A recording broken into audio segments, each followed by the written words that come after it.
Sir నమస్కారం sir. నమస్తే అండి. సార్ స్టార్ హీరోయిన్స్ నయనతార గారు అండ్ ధనుష్ గారు వీళ్ళిద్దరి మధ్య ఒక వివాదం అయితే నడుస్తుంది సార్. అంటే నయనతార గారు తన డాక్యుమెంటరీకి సంబంధించి పాత సినిమాలో ఒక 3 seconds క్లిప్ వేసుకున్నందుకు ధనుష్ గారు నోటీసులు పంపారు. నా ప్రొడక్షన్లో వచ్చిన సినిమా క్లిప్ వేసుకుంది అని చెప్పేసి 10 కోట్ల నష్టపరిహారం కట్టాలి అని చెప్పేసి నోటీసులు అయితే పంపించారు సార్. దానిపైన అసంతృప్తి వ్యక్తం చేశారు నయనతార. తీవ్ర స్థాయిలో మండిపడ్డారు కూడా. ఇది నీ బుద్ధి అన్నట్టుగా కూడా ఆమె లెటర్లో మనం చూడొచ్చు సార్. మరి ఏం చెప్తారు ఈ వివాదం గురించి మీరు? అంటే నాందా రౌడీ అనేది ఒక సినిమా చేసింది ఆవిడ వాళ్ళ బ్యానర్లో. ధనుష్ ప్రొడ్యూసర్ దానికి. ఆ బ్యానర్లో చేసిన సినిమా కాబట్టి మీరు ఎన్ఓసి ఇవ్వండి మాకు అని అడిగారు వీళ్ళు ఫ్రెండ్లీగా. అయితే వాళ్ళు దాన్ని పట్టించుకోలేదు. టైం అయిపోతుంది, వీళ్ళు రేపు 18వ తారీఖు ఎప్పుడో స్ట్రీమింగ్ ఉంది, అందుకని వీళ్ళు దానికి సంబంధించి ఏదో గ్లిమ్సెస్ ప్రోమోను అలాంటివి రిలీజ్ చేసినప్పుడు ఈ క్లిప్ వాడారు. అంటే ఇక్కడ ఆ సినిమా క్లిప్లు ఎందుకు వాడాల్సి వచ్చిందంటే వీళ్ళకి అనివార్యత. ఆ సినిమా సందర్భంగానే ఈవిడ అతనితో ప్రేమలో పడింది. ఇప్పుడు ఎవరితో అయితే ఆవిడ పెళ్లి చేసుకున్నారో ఆ వ్యక్తితో వీళ్ళ అఫైర్ మొదలైంది అక్కడ, వీళ్ళ మధ్య ప్రేమ మొదలైంది అక్కడ. కాబట్టి ఆ రెఫరెన్స్లో ఆ వీడియోలు అవసరం వీళ్ళకి.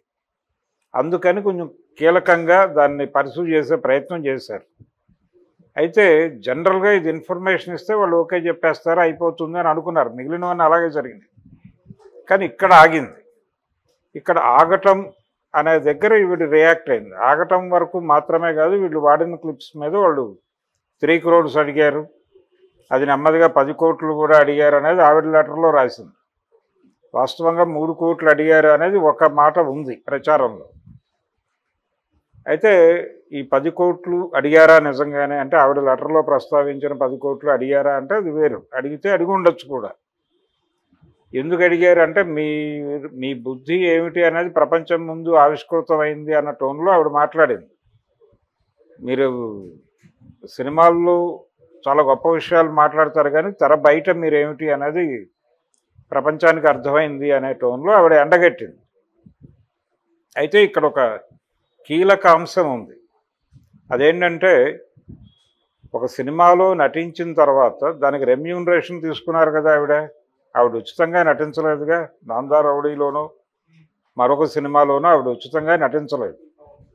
రెండోది నయనతార గారి మీద ఒక జనరల్ ఒపీనియన్ ఒకటి ఉంది ఇండస్ట్రీలో. అదేంటంటే ఆవిడ ప్రమోషనల్ యాక్టివిటీస్కి దూరంగా ఉంటారు అని. ఈ ప్రమోషనల్ యాక్టివిటీస్ని ఇంక్లూడ్ చేసే రెమ్యూనరేషన్లో మాట్లాడటం జరుగుతుంది. ఓకే. కానీ మరి ఆవిడ ఏవైనా అలాంటివి లేకుండా రెమ్యూనరేషన్ తీసుకుంటున్నారా అనేది తెలియదు. కానీ ఆవిడ ప్రమోషనల్ యాక్టివిటీస్కి దూరంగా ఉంటారు ఎప్పుడూ కూడా. ఆ మధ్య ఆవిడ ఓన్ పిక్చర్ రిలీజ్ అయినప్పుడు మాత్రమే మొదటిసారి ఆవిడ మీడియా ముందుకు వచ్చారు ప్రమోషన్ కోసం. వచ్చిన సందర్భంగా కొంతమంది యాంకర్లు అడిగారు, మిమ్మల్ని ఇలా ప్రమోషనల్ ఇంటర్వ్యూలు చేయటం విచిత్రంగా ఉంది, మీరు ఎప్పుడూ రారు కదా. ఆవిడ నవ్వి ఊరుకుని తప్ప సమాధానం చెప్పలేదు. సో ఆవిడ మీద ఆ అభిప్రాయం ఉంది. అలాంటిది ఏదైనా వాళ్ళు అడిగారా ఆ టైంలో, ఈవిడ రిజెక్ట్ చేసిందా, వీళ్ళిద్దరి మధ్య సహకారం అక్కడే బెడిసికొట్టిందా అంటే ఈవిడ లెటర్లో ఆ సినిమా ప్రీ రిలీజ్ ఫంక్షన్లోనూ తర్వాత జరిగిన ఫంక్షన్స్లోనూ వీళ్ళని ప్రాపర్గా పట్టించుకోలేదు అనే మాట కూడా దొర్లింది. అంటే ఈ వివాదం ఇప్పటిది కాదు. ఈ డాక్యుమెంటరీ ఆవిడ జీవితం మీద ఒక డాక్యుమెంటరీ నెట్ఫ్లిక్స్లో వస్తోంది. దాంట్లో వాడటానికి క్లిప్స్ అడిగారు వీళ్ళు. అది రిజెక్ట్ చేశారు వాళ్ళు. రిజెక్ట్ చేయటానికి వాళ్ళకి గ్రౌండ్ ఉండొచ్చు అనేది ఒక డౌట్. ఆ గ్రౌండ్ ఏంటి? ఆ సినిమా షూటింగ్ సందర్భంలో ఈవిడ కోఆపరేషన్కి సంబంధించి వాళ్ళకి ఏదైనా వ్యతిరేక అభిప్రాయం ఏర్పడిందా, లేదు ఆవిడ ప్రమోషనల్ యాక్టివిటీస్ని బాయ్కాట్ చేయటం, లేదు నేను రానని చెప్పడం వలన వాళ్ళు ఏమైనా హర్ట్ అయ్యారా, ఆ కారణం చేత ఈవిడ లెటర్ రాసినా మౌనంగా ఉండిపోయారా, లేదు అదైనా చెప్పుండాల్సింది కదా అనేది ఒక అభిప్రాయం. ఏది ధనుష్ కంపెనీకి సంబంధించి. రెండోది దీని మీద లీగల్ ఫైట్ చేసే అవకాశం ఏమైనా ఉందా, లెటర్ రాసి వదిలేయటమేనా? వాళ్ళు ఆల్రెడీ కోర్టుకు వెళ్ళారు కాబట్టి లీగల్ ఫైట్ చేసే ఛాన్స్ ఏమైనా ఉందా ఈవిడ వైపు నుంచి? ఏ రకమైన ఆర్గ్యుమెంటు? ఇప్పుడు ఇళయరాజా గారు ఆ మధ్య నా పాటలు ఎవరైనా బయట పాడితే దానికి సంబంధించిన రాయల్టీ పే చేయాలన్నాడు. అంటే ఆ పాట బయట యూజ్ అవుతూ ఉంటుంది కాబట్టి. ఇప్పుడు ఈ సినిమా క్లిప్పులు బయట వాడుతున్నప్పుడు వచ్చేటువంటి కట్టేటువంటి డబ్బుల్లో ప్రొడ్యూసర్కి వెళితే దానిలో ఆర్టిస్ట్ వాటా కూడా ఉంటుంది కదా. వీళ్ళ నటన వలన కదా చూస్తోంది ఆ క్లిప్లు బయట ఎవడైనా వాడితే.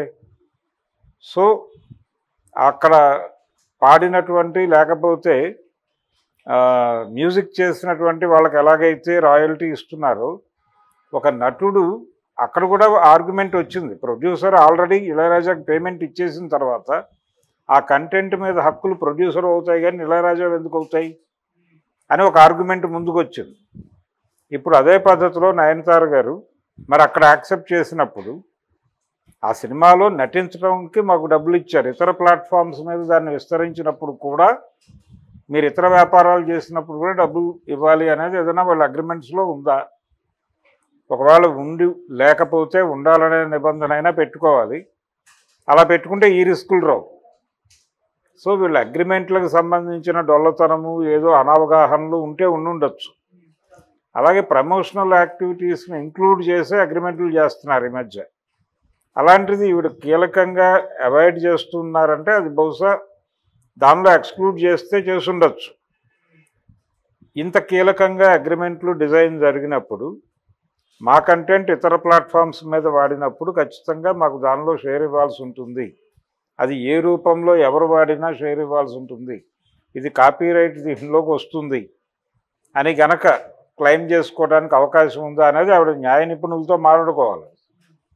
మాట్లాడుకుని ఆ పద్ధతిలో, అంటే ఇది సెంటిమెంట్ విషయం అయితే కాదు, అంటే ఉచితంగా ఇచ్చే వ్యవహారం కాదు. ఎందుకంటే ఈవిడ డబ్బులు తీసుకునే నటించారు, ఈవిడేం ఉచితంగా నటించలేదు. కాబట్టి వాళ్ళు కూడా ఇచ్చేటప్పుడు డబ్బులు అడగచ్చు. నిజానికి ఈవిడ వెళ్ళి అడుగుంటే ఎన్ఓసి ఉమెన్ లెటర్ ఇవ్వండి అని అడగకుండా తనే స్వయంగా వెళ్ళి అతన్ని కలిసి నేను బలానా డాక్యుమెంటరీ చేస్తున్నాను, మీరు 2-3 క్లిప్స్ వాడుకుంటాం, మీరు కన్సిడర్ చేయాలి అని కనుక అడుగుంటే ఆయన 3 కోట్లు అని ఉంటే అంత ఇచ్చుకోలేరు, వాళ్ళు 50 లక్షలు ఇచ్చుకుంటారు, చూసి చూడనట్టు పొండి ఏదో చిన్న వ్యవహారం అని కొంచెం సబ్మెసివ్గా మాట్లాడి ఉంటే వాళ్ళు ఏమైనా కన్సిడర్ చేసి ఉండేవారేమో. కానీ ఏదో ఒక అమౌంట్ ఇచ్చి తీసుకోవటమే న్యాయం. ఎందుకంటే ఏది ఉచితంగా జరగదు ఈ ప్రపంచంలో. మనం మార్కెట్ ఎకానమీలో ఉన్నాం, మనిషే సరుకుగా మారిపోయినటువంటి ప్రపంచంలో మనం ఉన్నాం.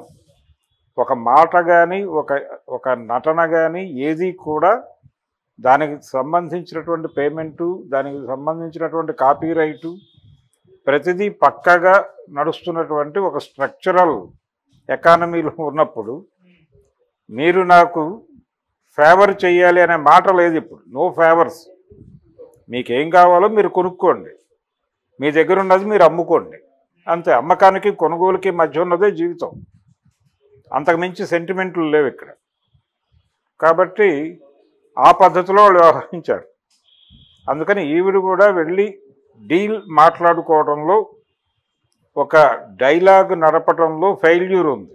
అందువలన ఈ వివాదం ఇక్కడ దాకా వచ్చింది.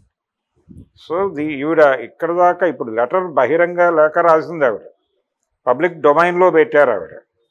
ఈ పబ్లిక్ డొమైన్లో పెట్టి దీన్ని యుద్ధంగా మార్చడం ద్వారా, అంటే ఇతరులకి ఒపీనియన్ బిల్డ్ చేయటం ద్వారా వాళ్ళ మీద ప్రెజర్ తీసుకురావటంగా ఆవిడ భావిస్తున్నారు.